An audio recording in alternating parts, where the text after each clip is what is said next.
This is the YourLiveEvent.com Coaches Show. It's presented to you by the Hillsboro Economic Development Corporation.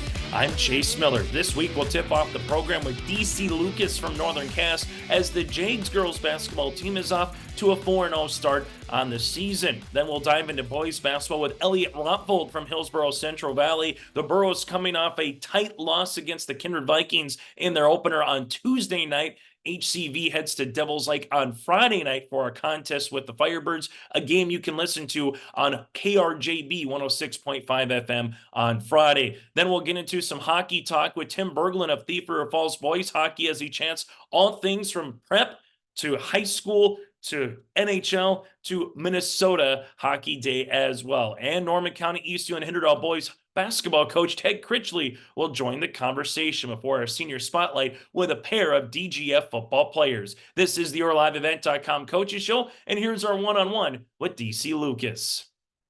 Joining us now from Northern Cass is DC Lucas as his Northern Cass girls basketball team off to a 4-0 start and the champs of the Barnes County girls basketball tournament as well. DC, before we get into the season, talk about some of your players, just the early thoughts, and you've done it many times now, going right from volleyball to where your team's had a really good volleyball season, right into practice, into some games, and you had 3 games in 4 days in Valley City to kind of get your basketball legs underneath you. So how is this year similar or different, maybe, DC, than the last couple of years where you've had to go through this same situation?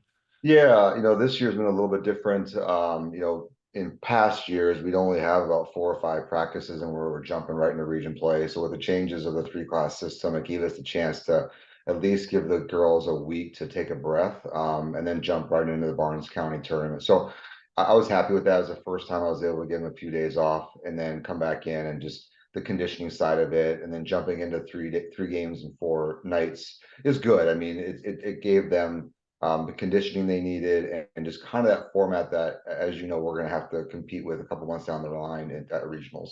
Yeah, able to get to 4-0 on the season. Obviously, Lisbon, a region opponent that you played earlier in the week, a road win as well. You finally get to play at home coming up this weekend against a team that you maybe don't have a lot of familiarity with Turner Mountain, as there's a bunch of teams that are doing that in Class A this season. But 4 games in, DC, what do you like the most about your club so far here this season?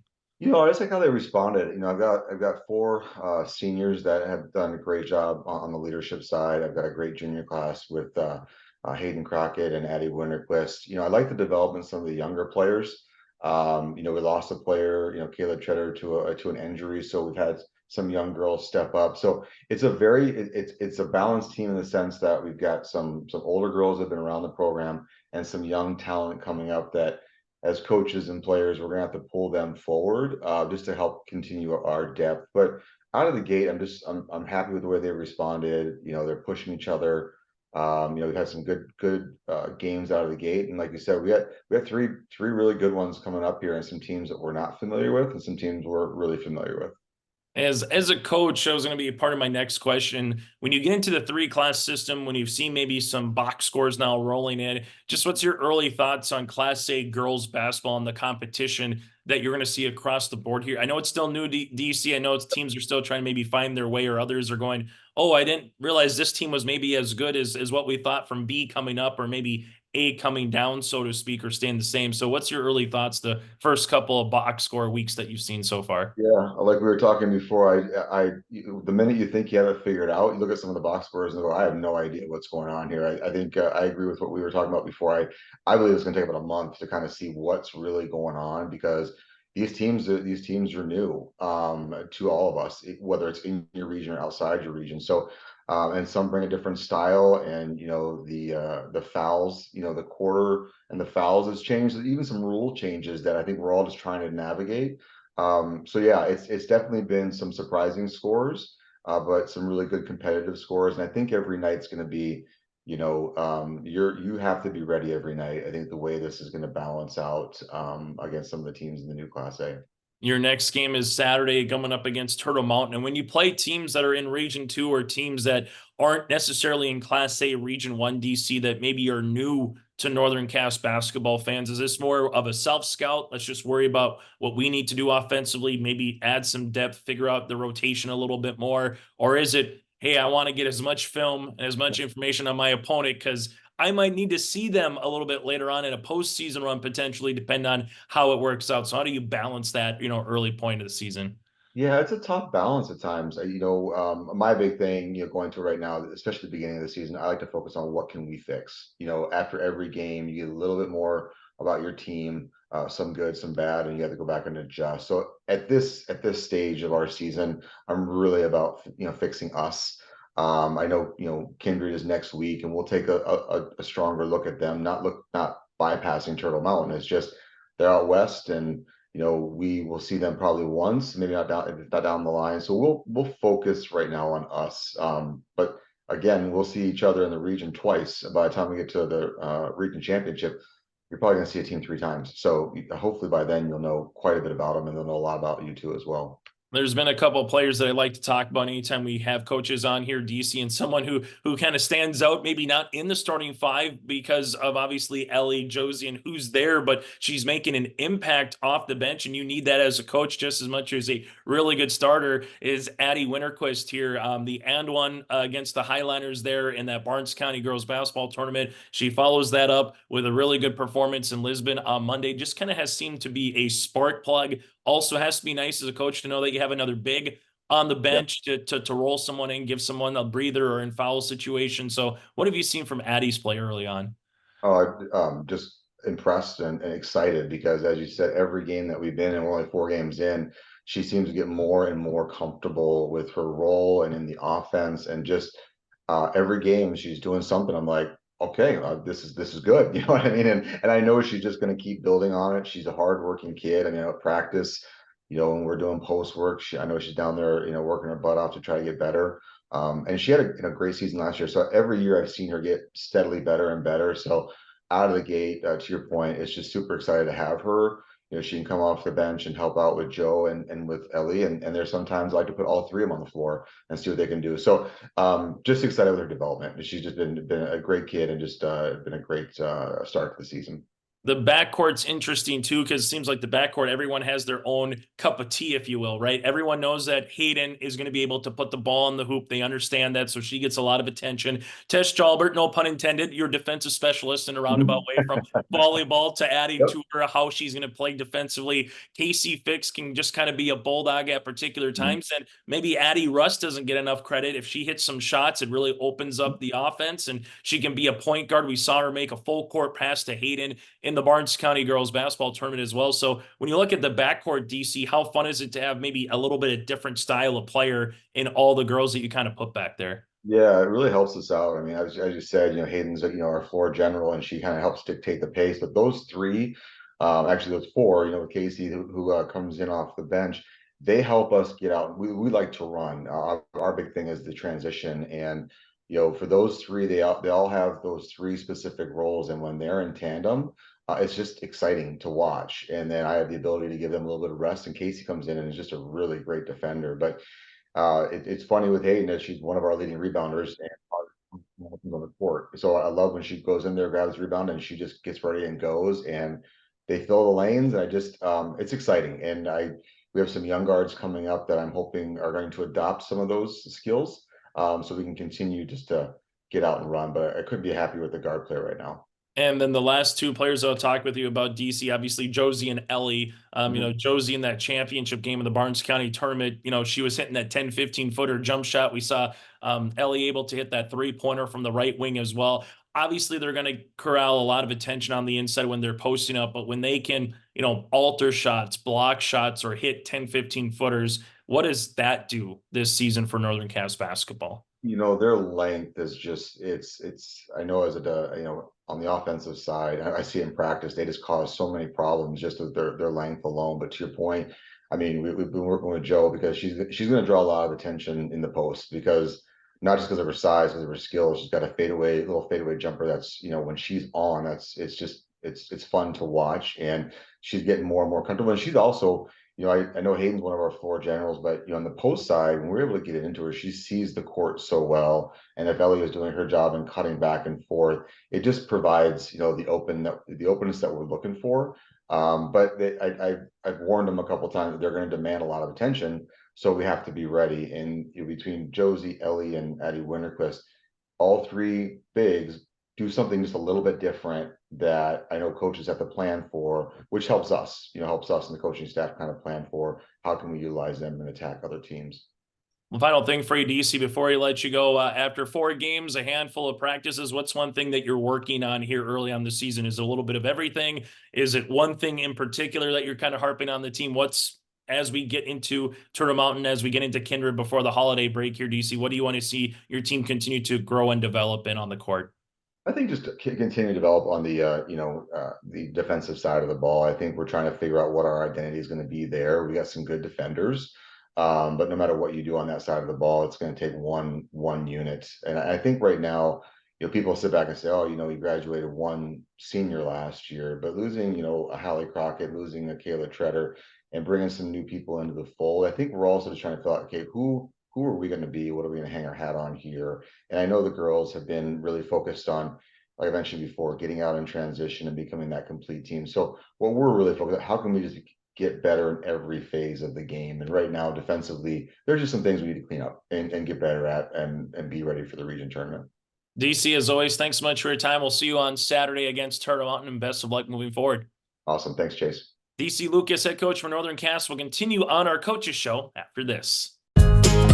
Live, work, and play here in Hillsboro, North Dakota. The Hillsboro Economic Development Committee can assist you with information and support for business and housing. Experience Hillsboro. More at 104.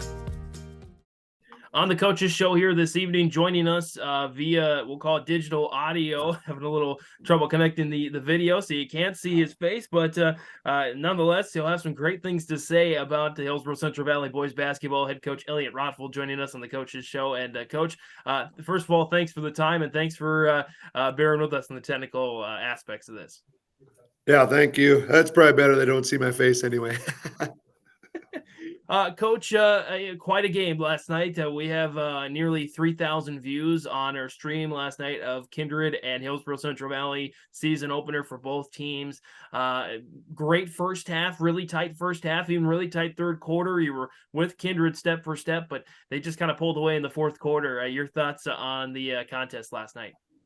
Yeah, it was good till the last 2 minutes. They kind of made a couple plays. We were scrambling around there at the end. We actually, with 2:10 to go, we we're down 5 and got to stop. They actually missed another dunk, and the refs thought the ball hit the rim, and then they took another 35 seconds off and ended up getting a layup off a scramble, and went to 7, and we missed a quick shot on the other end, and then pretty soon it got to 10 pretty quick. So we, if we get that rebound off that miss there and go the other way and hit a shot, we turned it to a 1-possession game. So that's how close it was, even in the last couple minutes. But, I thought we battled hard. I thought it was a physical game from the start. We didn't match that physicality early, but, we stayed in the game and were able to just to kind of figure out how the game was going to be called. And we didn't back down to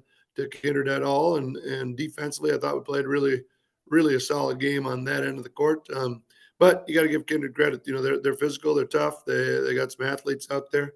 I'm sure most of the views are probably to watch the 4 or 5 dunks they had, I'm sure. So, and that's fine. Like I told the guys at halftime, dunks don't matter much as long as as long as you take care of the basketball. It's just 2 points. You just got to keep on playing through it. So, no, it was a good effort. The thing that I told the guys before the game, being the first game, I just wanted to see a all out effort. Guys diving on the floor, guys doing whatever it takes to get a victory. And I thought our effort was outstanding on the guys on the floor. We just kind of ran out of time at the end and just couldn't quite get over the hump. Coach, again, we talked about the changes to the classifications in our Coaches Corner interview on KRJB this last weekend, and you got to feel like that changes like these, it benefits you because it gives you more of these high-profile matches like taking on a Kindred squad. Yeah, we played Kindred for quite a few years, and we play them early in the year, and we've had good success against them. It's always a good game,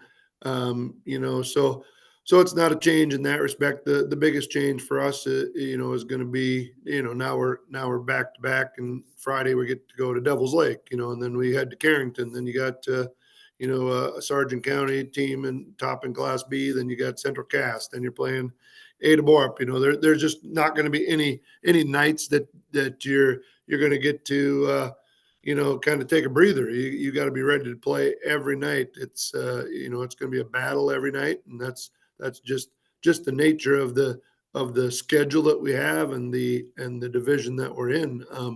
And that's okay, because it's going to make us that much better by the end of the year, and that's where you want to be playing your best basketball. But like I said, I mean, we get out rebounded by 10, 12, 14, whatever it was last night. They killed us on the offensive glass, which was a kind of was probably the one disappointing area for us. We feel like we have a pretty good rebounding team, and they just beat us to the ball on a bunch, and we turned it over, low 20s, and those turned into some highlight layups for them. And the crazy thing is, we still had a chance, to win that game down the stretch. We still had chances to close it out. We missed 4 free throws in a stretch there where we could have cut the lead to 1, and we missed 2 free throws. They go down and get a 2 or a 3, and all of a sudden it's a 5 or 6 point game. So little things like that we can definitely go back to practice and work on, and like I said, taking care of the ball and rebounding especially. But for us, it's a work in progress. I'm guessing going into that game, most casual fans or people, even our fans and Kindred fans, didn't think it was going to be much of a game. I'm sure you looked at Kindred's roster and what they had coming back from last year and what we had come back. I'm guessing most people were thinking 20 to 30 point game for them. And that's why I was pleased with our guys, the way they battled and fought through it. Coach, you kind of mentioned a little bit about the upcoming schedule. You got 4 road games back to back to back to back. It's a tough road stretch. You mentioned Devils Lake, Sargent County, Carrington, Central Cass. Your thoughts on what it's going to take for the boys to battle through that long road trip? Yeah, it's it's going to be tough. You just got to show up and be ready to play every night. You got to you're going to have a couple longer bus rides. You're going to have to get yourself prepared for those road games. The nice thing about having a 4-game road trip like this is when we come off of it, we're basically looking at 2/3 of our games are going to be at home in January and February. So we'll still have 10 home games and 6 away games for the rest of the year. So that's something to look forward to. So you finish this stretch, you got, if you can get past it and work through it, you got a good stretch of basketball, with a lot of home games coming up after that. I guess the biggest thing for us, like we talk about all the time, even last night, we're more worried about what we do right now, because at the start of the year, that's kind of how we as a coaching staff and myself have always looked at it. We got to do what we do and try to improve on that. We look at matchups. We know what Devils Lake has. We know how they play, the things that we have to work on. But for the most part, we're trying to improve ourselves, because the ones that really matter are the games when you get into later February and March, and you want to build towards that throughout the regular season. And we're going to have some growing pains. I mean, we've got 2 seniors that played a lot in the last couple of years. We got 2 that came off the bench and got a few minutes last year, maybe 10 to 15 minutes a game. And then the rest of the guys, haven't seen any varsity action. The 3 other guys that we got in the game last night, Chase Affley, Isaac Thompson, and Ben McCritchley, that was their first, real varsity action. I thought they handled it great. They played well. And we're going to see some other guys, some other new guys, we'll probably get some opportunities at some point too. And that's going to take a little time to mesh that together and figure out which guys are going to be able to do what. But like I said, biggest thing for me last night was just the effort we had. And Kindred came out and they were gonna try to beat us up last night, try to play physical with us. They really played physical on Landon and Jacob, and those 2 are gonna have to get used to that. And I thought our guys matched that, and we actually probably at times were on the defensive end we're more physical than them at times. So that's a good sign for us moving forward, because I'm sure, as we go through the schedule here, I'm guessing these Class A games are probably going to be more physical affairs. I wish they weren't, but it'd be nice if there was some freedom of movement out there and some flow like they talk about in the college game. But last night there wasn't a whole lot of that. So hopefully we get a little bit more of that on Friday. I know Devils Lake will try to get up and down the court a little bit more. So we're going to have to pay attention to that as well. Coach, again, we talked extensively on the KRJB, RJ Broadcasting side on the Coach's Corner last Saturday. But anything else you want to mention to our viewers, your live event audience about Hillsboro-Central Valley boys basketball this season? Hey, get out to the games. I mean, I know it's great to watch them on your live event. We love what you guys do, but we'd like to see some really good crowds when we have home games at Hillsboro and Central Valley. It's always great to have a good raucous crowd out there. There's going to be some great basketball. Last night's game was, indicative of what kind of games you're going to see all year long. So come out and watch and enjoy it. We got some young guys that are, working hard, and I think this new Class A division is going to be a pretty darn good division of basketball, and hopefully people will enjoy it. That's Hillsboro-Central Valley head boys basketball coach Elliot Rotvold joining us by audio. Again, our apologies on the video, not able to be connected, but Elliot, happy to have you on the show regardless, and best of luck the rest of this year. All right, thanks a lot. Appreciate it. Hey growers, when working on your water management solutions, call Chad's Excavating out of Mayville. They are your water management contractor, helping you with tile drainage plans, service drainage plans, or both. Remember, water management is a lifetime investment. Call Chad 701-430-0182 to get your water problem solved. For more information, follow Chad's Excavating on Facebook. For tile drainage and service plans, call 701-430-0182. Chad's Excavating out of Mayville, helping farmers grow. Do you want that new boat? Are you building onto your home? Maybe you want the new camper or ATV. Dakota Heritage Bank can help you. This is Dustin Nagel, president at Dakota Heritage Bank Hillsboro location. You can visit with me or our other loan officers to help with loans and lines of credit from Dakota Heritage Bank. We are serving you with locations in North Dakota and Northwest Minnesota. Dakota Heritage Bank offers financial services you expect with a local perspective. dhbanknd.com. Dakota Heritage Bank, equal housing lender, member FDIC. There's more at 104. Hillsboro, North Dakota has everything you need on your next road trip. Food, fuel, fun, and family-friendly activities. Stop by and fill up your tank or grab a bite to eat. Have a blast at Goose River Golf Club, the swimming pool, or one of our beautiful parks. There's even ice skating and cross-country skiing. Take in the sights or stay the night so you don't miss a thing. Experience Hillsboro and see why there's more at 104. As we come back, we'll hear from Ted Critchley in a moment, talking Norman County East Ulen-Hitterdal boys basketball, but our own James Cardarelli had a one-on-one conversation with Tim Bergland of Thief Falls boys hockey. So your live event coaches show continues here. I am joined by Prowler hockey head coach Tim Bergland. And coach, a nice win on the road against Detroit Lakes in your last game, off to a 2-2-1 start in your first 5 games, but doing some good things and improving. Yeah, I think that was the biggest thing that I saw last game. We've been fairly inconsistent throughout the season. We played a very good game against Cathedral, and then we laid an egg against Roseau, and back and forth. We try to keep a schedule strong and play tough teams as best as possible. But I thought DL was maybe a little more complete game than we played all year. So, and that was our first section game. So that was a important win for us. You mentioned the schedule. You guys do play tough teams, but how important is it just kind of to gain that consistency, but that confidence as you go on against a tough schedule? Yeah, no doubt. Last year, I thought that was one of our problems, or whether it was we were a young team, but we were just inconsistent, especially against good teams. And any given year, you don't necessarily know who's going to be that good team, but when you play a team that's maybe not as strong, our guys tend to play well, and then against the better teams, we wouldn't. So it's just so important to know that you can play against anybody throughout the state, and because eventually, if you want to get to where you want to go, you're going to play against them. So and it's important in seeding. It's just so many different things. But most importantly is that mental aspect.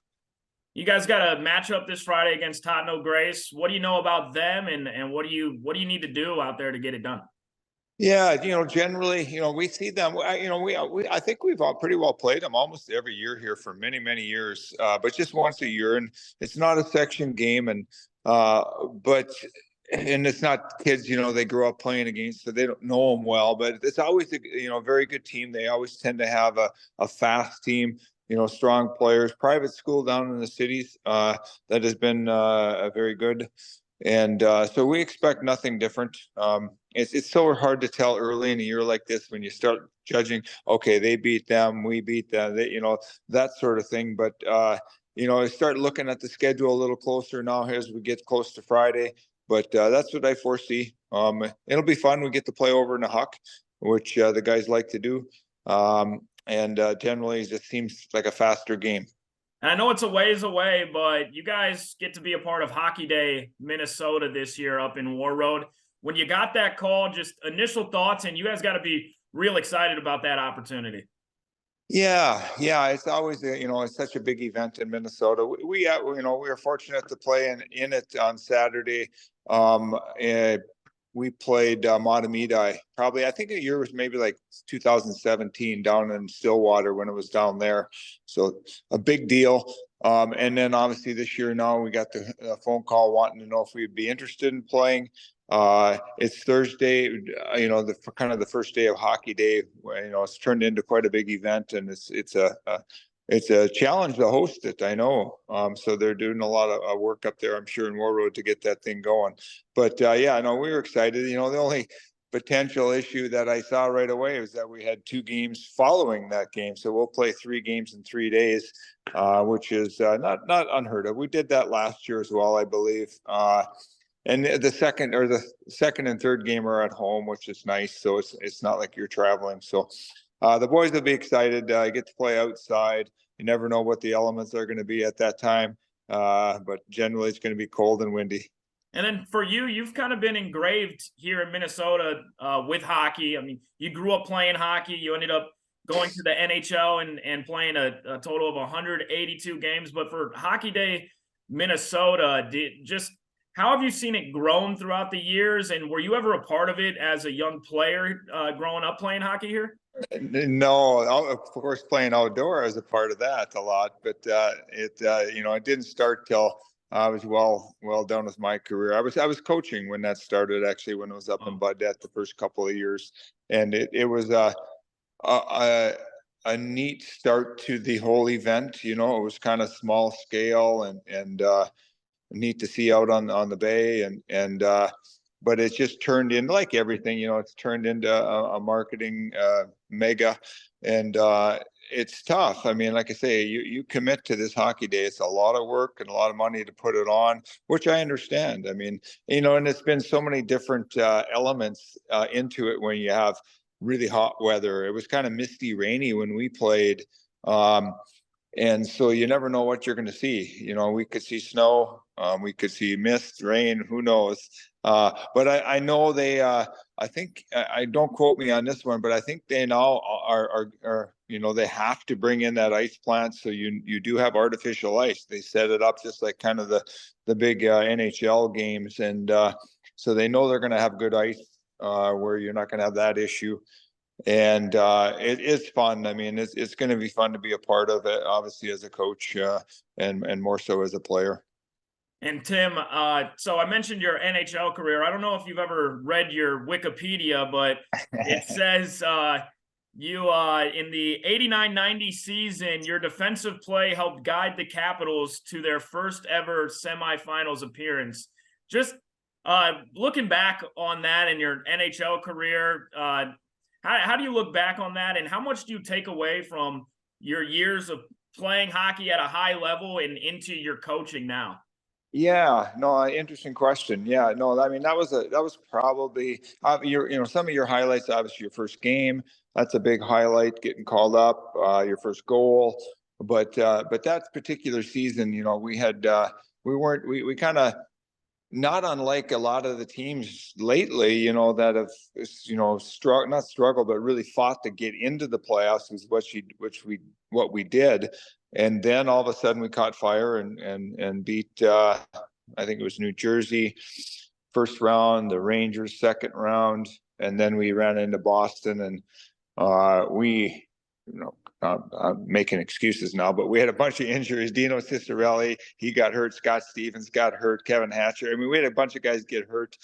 And we ended up losing to Boston, who went on to lose to Edmonton that year in the Stanley Cup. So, but it was as close as I had been, you know, in the semifinals, which was, you know, a lot of fun. The atmosphere of playoffs are just amazing.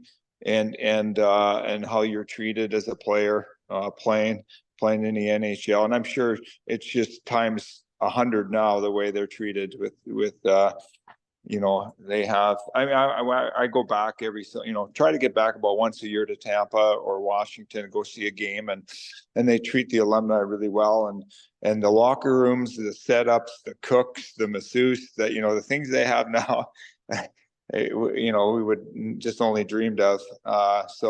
It's pretty neat experience as a kid. And then, you know, you draw on that in terms of the coach. You know, obviously I had numerous coaches playing and so many different styles, and the game's of course different. When I played, it was clutch and grab and physical, and, you know, kind of a I hate to say an ugly game, but compared to the way they skate and play now, it would have been a lot more fun to play in this kind of a game. But you know what, you know, you got a job when you get out there, and it was a lot of fun. So I had a lot of good coaches that I used a lot of different ideas. I just coached the way I like to be coached. You know, obviously as a coach now, you got to keep trying to stay up with the game too. You don't want the game to pass you by.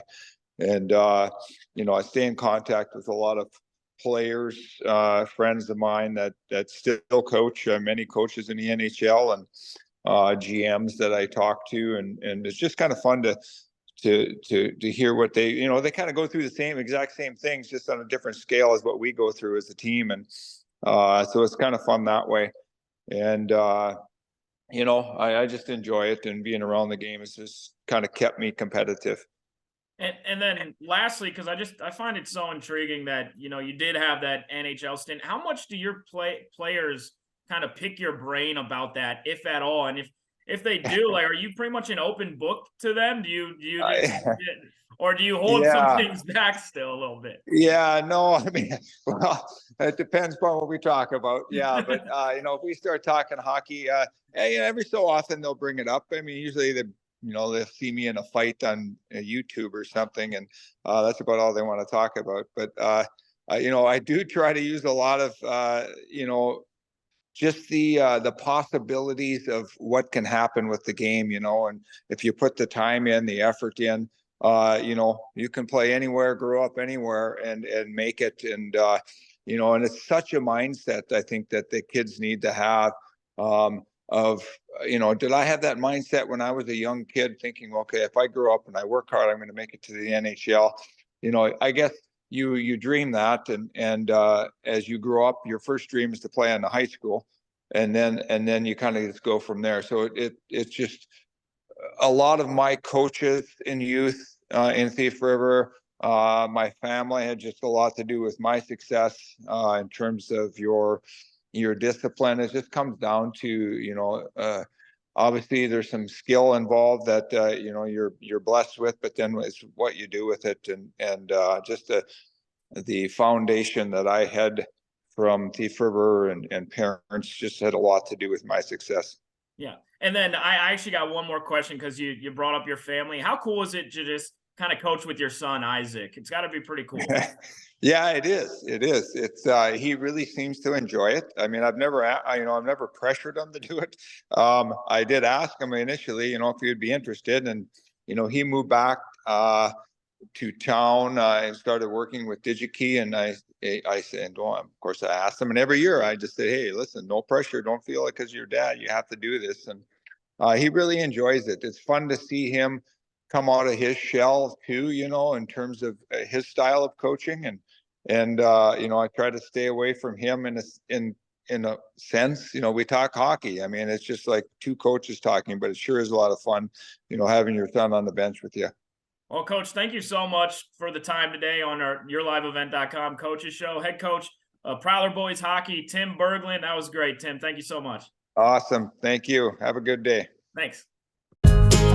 Live, work, and play here in Hillsboro, North Dakota. The Hillsboro Economic Development Committee can assist you with information and support for business and housing. Experience Hillsboro. More at 104. YourLiveEvent.com Coaches Show, an opportunity to visit with Norman County East Ulen-Hitterdal boys basketball head coach Ted Critchley. Is Coach, exciting start to the season. A lot of new this year, including yourself and staff at the Norman County East Ulen-Hitterdal Titan boys basketball program. And off to an exciting start. I'm hearing from some fans that have said this is a different looking squad from years past. And I know the new coaching regime has a lot to do with that, but you've got a group of boys that has come out and has set a pace and is willing to work. An exciting start to the season for the Titan boys. You hit it on the head when you mentioned our kids. Anytime I know people are excited because they think, well, things are new, that's why it's going. Not so much. I think our kids mature. We have kids that have been playing at the JV varsity level for quite a bit of time. Now they're at the appropriate age where they're playing there. So that helps them. They put a lot of work in the off season. So yeah, it's been fun. When you mentioned our kids like to work, I think that's the best part. We enjoy practices, and that's rare. That's rare. Where every day practice is just like our games. We always say that practice is ours, games are yours, and they're letting me be a part of practice, and it's just been a joy to be around these kids and these families. I know the start season, a 3-1 record, coming off of a hard-fought road victory against Bagley just the other night, and then you mix that in with the kind of game you had against Park Christian last week to end the week, a doubleheader, win at the buzzer. The guys are rolling 3 wins in a row, and doing so against conference section opponents, which is a great start. It is. And you hit the nail on the head when we talk about QRF. And I really think, I know that sometimes you got to go through growing pains. We talked earlier about Pelican Rapids and a different time when you and I were conversing. And the Pelican Rapids game, we got to be pretty good there. But I thought we played well. I mentioned that before. I thought we competed, and that sense of competition, that sense of resiliency, that sense of dealing with adversity when you get beat by that many points, I think that's rubbed off on us, because then we went into Monoman. I think we got down by 16. We came back. I think we were down with 7 with only a few minutes to play in the Park Christian game. We come back. Again, it was a back and forth game with Bagley, a very physical game. And when I say, and first of all, I apologize, I didn't go to their post-game interview. I was so excited with our kids coming back, I forgot to go back to the post-game interview. So I'm like, oh no, I'll bus trip home. I was mad at myself. So we find each other. So I find myself as well. So I got a couple wind sprints that I did yesterday for forgetting that. But that's off topic. But the thing that I'm saying with this is the fact that our kids, they deal with adversity. They are very resilient. They just play possession to possession. It's every cliche you ever want about process and next play and all that kind of stuff. They actually do that. And so it's a long answer I'm giving you, but it's probably the most important part of who we are is trying to establish identity, culture, that word everybody throws around. It's the way a group of people should be. I really appreciate who we are and who we are being right now. Yeah, and it seems like, too, looking box scores and following along, listening to some of the coverage we've been having as well, from the matchups and seeing some highlights, you're getting different guys to step up in those big moments. And I even look at Wyatt Crompton going for 30 against Bagley. Wyatt can do that. It certainly was neat to see that, especially against a style team like Bagley. It's not easy to put up that kind of points against a team like Bagley.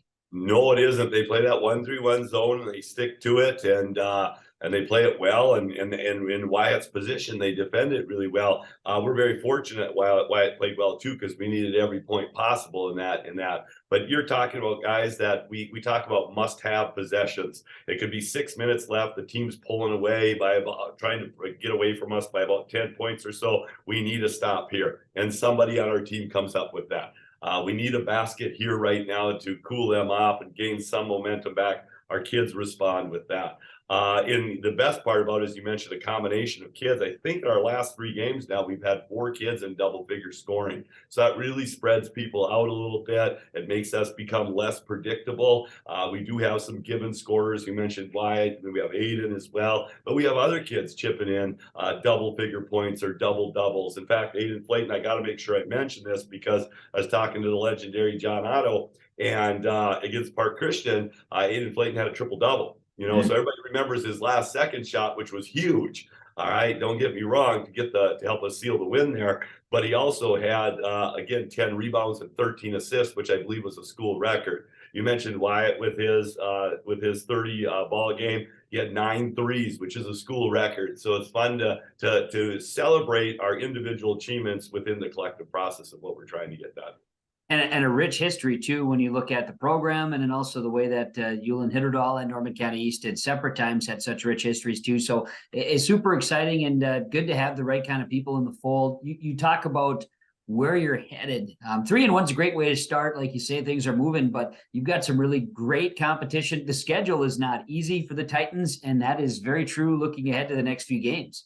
Yep, you're right. And I don't think the schedule is easy for anybody on there. So it's not a scheduling thing. It's just where they fell. I mean, Section 6A was voted in that breakdown publication, not to give them advertising, but it was there in regards to that. They were voted the hardest section across the state, as they should be. You have 3 teams. You have Ada, you have Henning, and you have Fertile, and you have many other teams. But the only reason I mentioned those 3 is because of what you alluded to. We play those 3 right in a row, but that's awesome.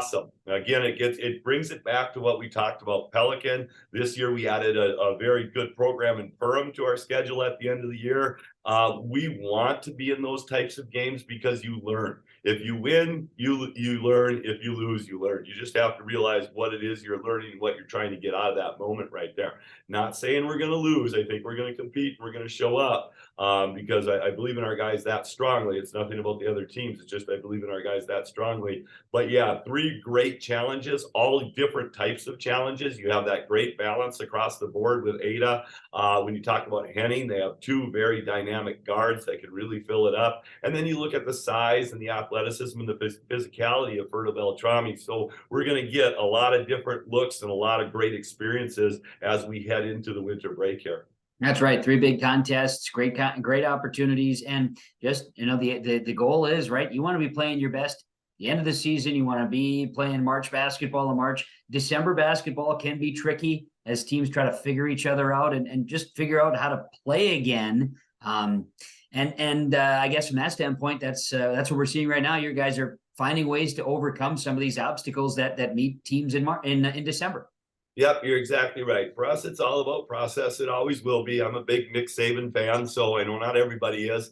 But what he speaks of really, really resonates with me, and I hope it resonates with our guys too as we try to relay that message a little bit. It's just about process. It's I'm too old to count victories. I'm too old to worry about victories. Our kids have too much to look forward in life to be concerned about victories. So if they come, they come. But the main thing is, did we do everything we possibly could to put ourselves in a successful position? And defining success is different for everybody else. And that's one thing that has been a great takeaway for myself, because the players have taught me that. Hopefully we've taught them a little bit about that as well. But what we're really trying to do is just enjoy that moment, enjoy those practices, enjoy those games, and just practice and play to the fullest of your extent as you can on that given night. You'll have an opportunity to go out against Crookston tomorrow night, Thursday night, as we chat on Wednesday. Another good challenge. Crookston, a program that's had success over years, and just another opportunity to go out and get better on Thursday. Yep. Coach Garman, I've known him for quite a few years. He's a great coach. Always has his players ready to go. Again, they're going to bring some physicality to it. Anytime you go up that 2A level, you're going to be looking at that.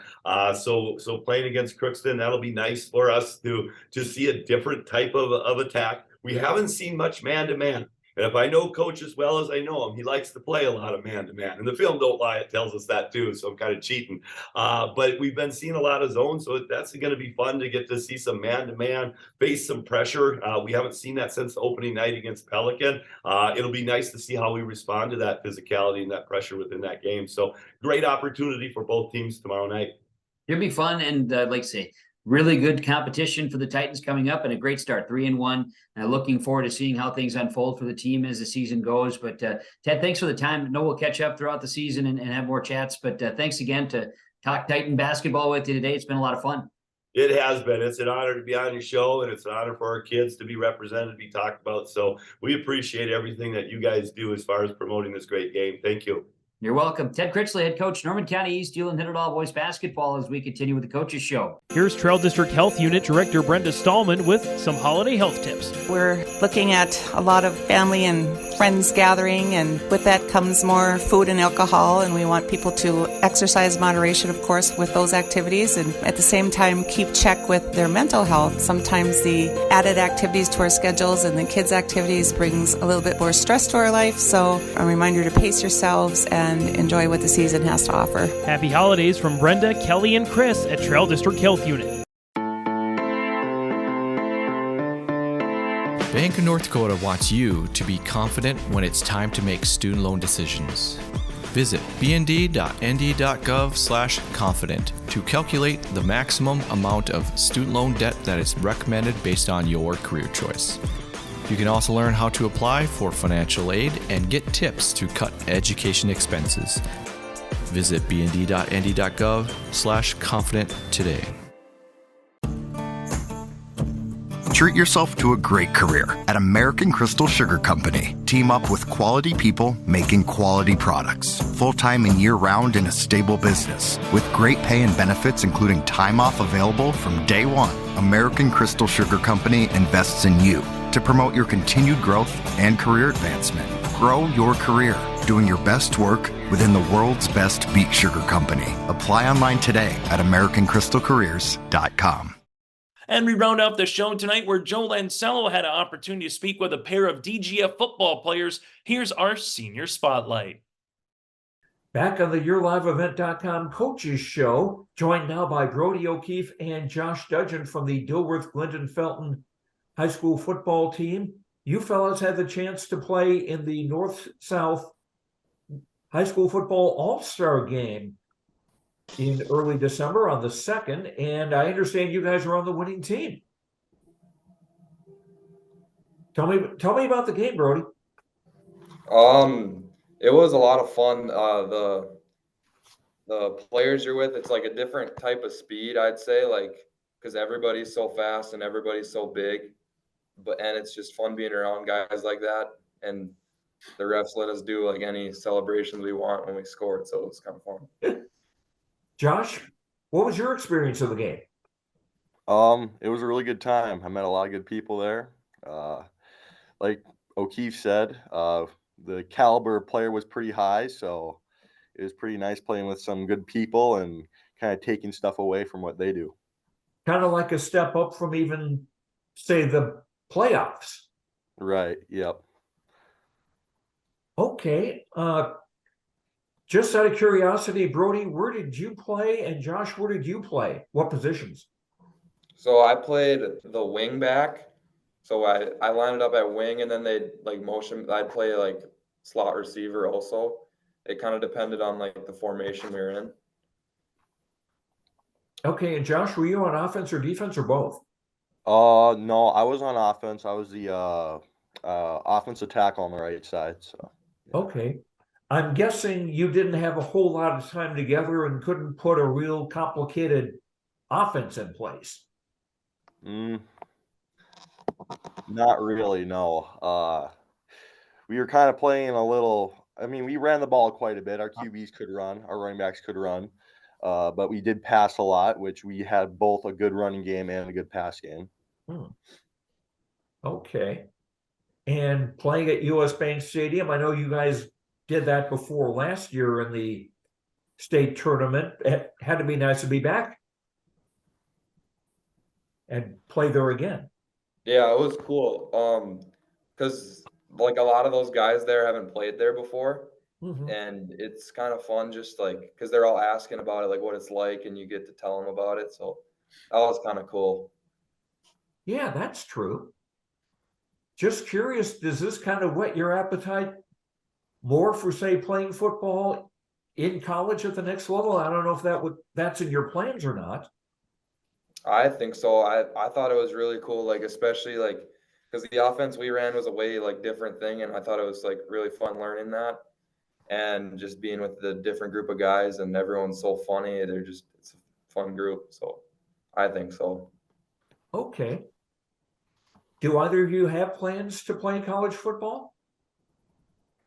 I would say yes, I do. I just kind of don't know where yet. So yeah, kind of the boat I'm sitting in right now. Brody, how about you? Yeah, I'm the same way. I definitely have plans to play. I just don't know where yet.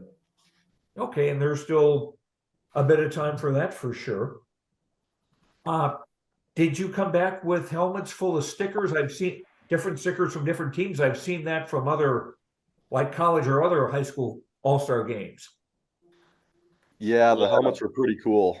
You know, you got stickers from everywhere, you know. It's pretty cool. Now, how long were you down there preparing for this? We checked in on Wednesday at the hotel. And then you'd have 2 practices a day up until Saturday where the game is. So 6 practices total in 3 days. Was everything at US Bank Stadium, or were you at the Vikings practice facility? We went, so the North team practiced at Concordia St. Paul, like the D2 college. Oh, they okay. And then the South team practiced at Mountain West Tonka, the high school. So I would imagine that's a pretty big high school complex compared to what you guys are used to. Yeah. They get some big stuff down there for sure. What are some other memories that you have from the time down there? I would say like the nights we got back from practice when we all kind of just hanged out in the hot tub and kind of just like visited a lot, and then kind of like up in our rooms, and like the team meetings were pretty cool, and just getting to know the people. So Brody, how about you? Yeah, I'd say like the game is like such a small part of the experience, because it's really like a lot of fun just like messing around with the guys after practice, and like you're not like down in the cities all the time, especially us. We're 3 hours away, so it's cool to just explore a little bit and talk to the guys and mess around. Okay. What advice would you have for somebody currently in high school who sees that you guys made it into the All-Star game? What advice would you have for them? Like on how to get into it, or yeah. Listen to your coaches, because at the end of the day, if they're the ones that are going to be the ones like choosing you to go out and represent your team, and you just got to work hard and do what the coaches tell you to do. There is something to what they're saying. In other words, they're telling you things for a reason. Yeah. Josh, how about you? kind of the same thing, you know, listen to your coaches. I mean, they're going to point you in the direction that you should be going, you know, and just working hard is one thing, but like being a team player almost. Yeah. That's true. And that's one of the neat things about this, combining people from so many different playing backgrounds and styles into a team in just a couple of days. So that says a lot about the character of you two as individuals and everybody else involved in the game. Now, what do you fellas got planned for the rest of the school year as far as activities go? I'm just going to be lifting right now in the winter, but I have baseball that's going to start up in the spring. Okay. Josh? Yeah, right now I'm lifting, you know, getting stronger. And then I got track starting up in the spring when baseball's going on. So. All righty. Well, best of luck to the two of you and those, and congratulations for making it to the Minnesota High School Football All-Star Game. Brody O'Keefe and Josh Dudgeon from Dilworth-Glyndon-Felton. Thanks very much. Thank you. And we'll continue on the YourLiveEvent.com Coaches Show right after this. That does it for the YourLiveEvent.com Coaches Show. It's presented to you by the Hillsboro Economic Development Corporation. Make sure you join us every Wednesday night for the latest news and stories in the prep sports world here on YourLiveEvent.com.